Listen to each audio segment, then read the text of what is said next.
New ugly is a general term for the microtrends associated with the popularity of anti-design. Anti-design questions the rules taught in design schools. Darius O., the ambassador of the trend, says, "It doesn't have to be ugly, it just has to be different, but memorable." He calls his direction autotypography.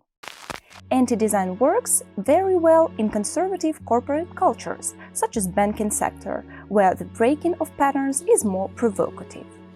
O adds that graphic design can only progress if practitioners constantly look for unconventional methods approaching a brief and challenging aesthetic ideas. Fourth-dimensional landscapes, distorting fonts, moving away from the grid, acid-colored gradients, and 80s club typefaces are staples of the aesthetic. Often you can find different fonts manipulations, preferably from the collections of the 90s, because that was the time when pirate discs with font sets were in fashion. There is additional creativity in the form of flowers, cows, hearts, unskillful bending of inscriptions in shape, a lot of gradients, shadows, underlays, in order to somehow separate the inscription from the resulting creative medley. Balenciaga makes crazy ugly shoes. Nike designs storefronts in this style. What's the next thing? You're gonna make them smell like you, Balenciaga. You ain't tricking me. You. European capitals are full of ugly posters, from club events to classic concerts. Dropbox illustrates its pages with crazy collages and states, "Ugly is the new black." Web design is undergoing tremendous change because years of imposed design norms have made one product look like another. Postmodernists see the ugly not as the opposite of the beautiful, but as the continuation of the sublime. The extremely sublime is ugly and outrageous. Thus, it is established that ugliness and repulsiveness don't look like aesthetic values. In the new postmodernist paradigm, these directions become so-called post-aesthetic values. No one will be surprised by ugliness and blatant content that become common cliches. Announcement of the Russian Conference for Digital Professionals colleagues. Мы решили, что будем ироничны во всем. Сделали так, чтобы наш фит-стиль обсуждали все. Записали безумный джингл. Мы знали, что он быстро захватит сознание диджиталов. Titles to the 2014 Cyclops Festival in Berlin. Italian furniture brands Poltronova and Goffram have been creating radical pieces of furniture in an anti-design aesthetic since the 60s. Trailer for the Brothers Green Eats cooking show. Oh no, not they're begging me to tear it up. Oh no, not they're begging me to tear it up. Brutalism. Brutalism style originated in architecture in the 50s and 60s. The aesthetics implies raw houses without decoration. In the post-war period, the rough and functional style quickly found application due to its cheapness and relative ease of production of various buildings and residential complexes.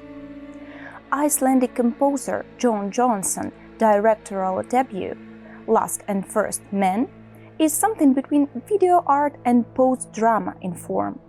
There are no people in the frame, only stone structures, buildings, and picturesque nature. The whole action takes place somewhere in Yugoslavia, where the forgotten monuments to socialism are standing and amaze the imagination in their cosmic forms and scale.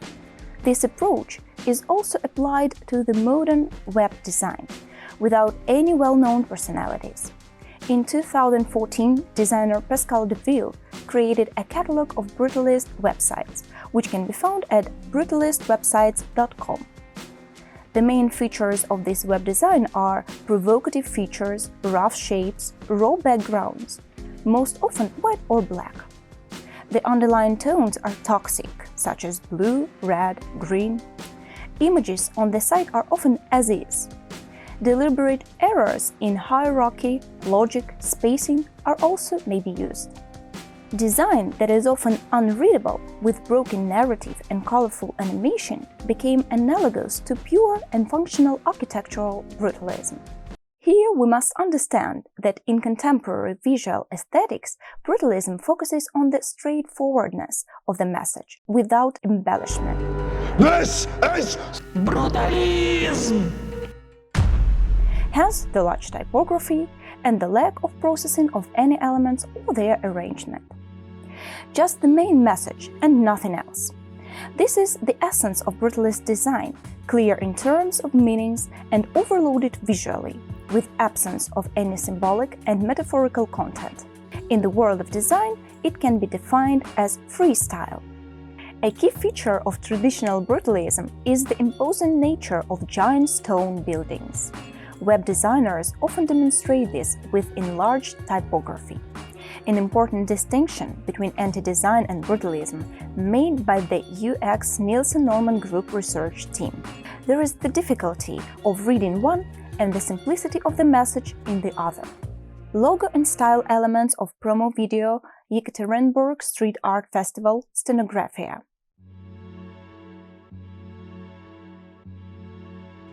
The titles in the brutalism style.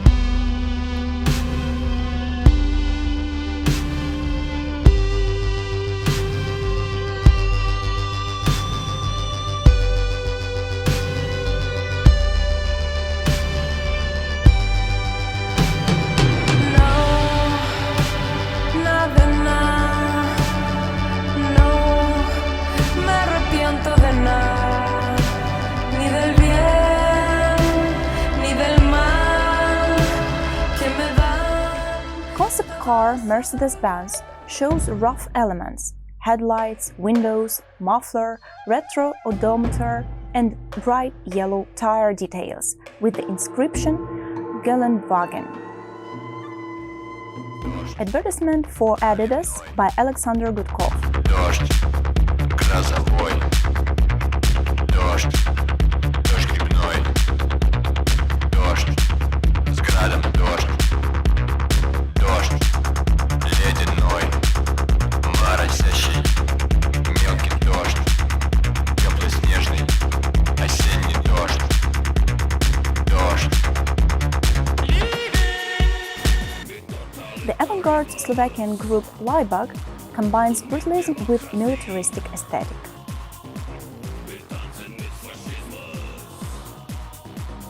An individual trend in brutalism graphic design is associated with the black and white aesthetic. The classic image in this substyle is a combination of large typography mixed with ancient Greek sculptures from vaporwave and webpunk. The overall composition is complemented by abstract textile HUD elements. Meme art. Memes have become quite common visual code like emoji, emoticons, and stickers. Their overabundance in the frame can give birth to a new trend, meme art. The very late 2000s and mid-2010s gave us deliberately cool or epic visual images. The absurd, random compositions in the meme art of those years are based on unicorns, galactic prints, and lasers. In Russia, the memes of the 10s are compiled in Face, I Run the West.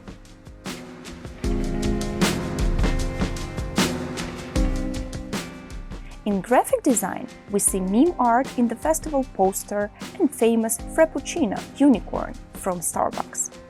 For a brief period of interest, memes born their micro-trends like unicorning.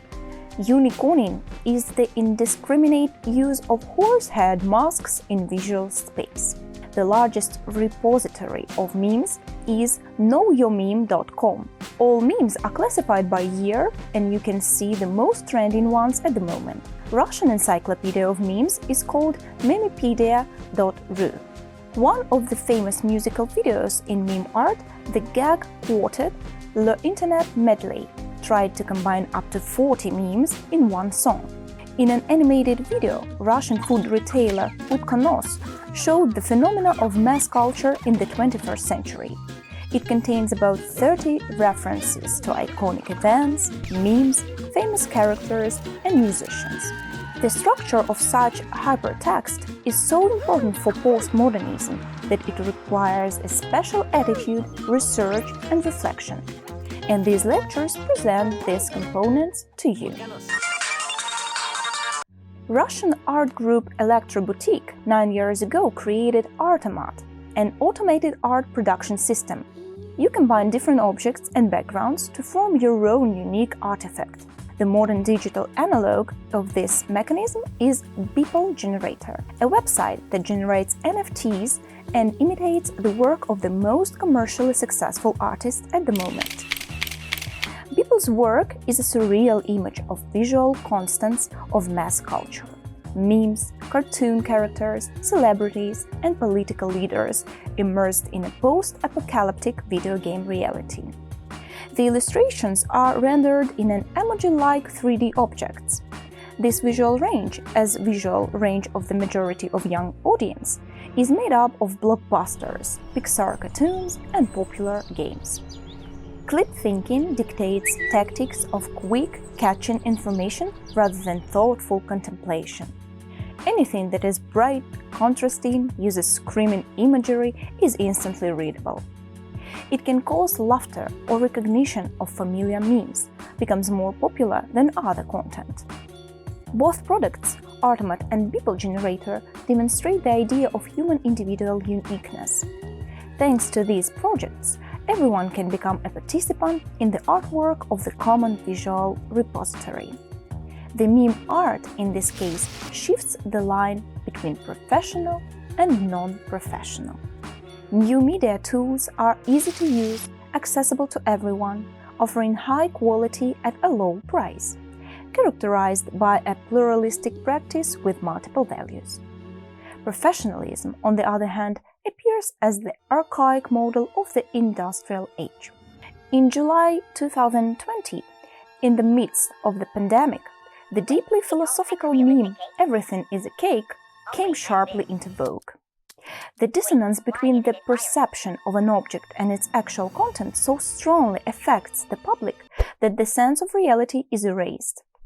These distortions can be read as an attempt to come to terms with the disorienting reality facing the world in the face of the perma-crisis.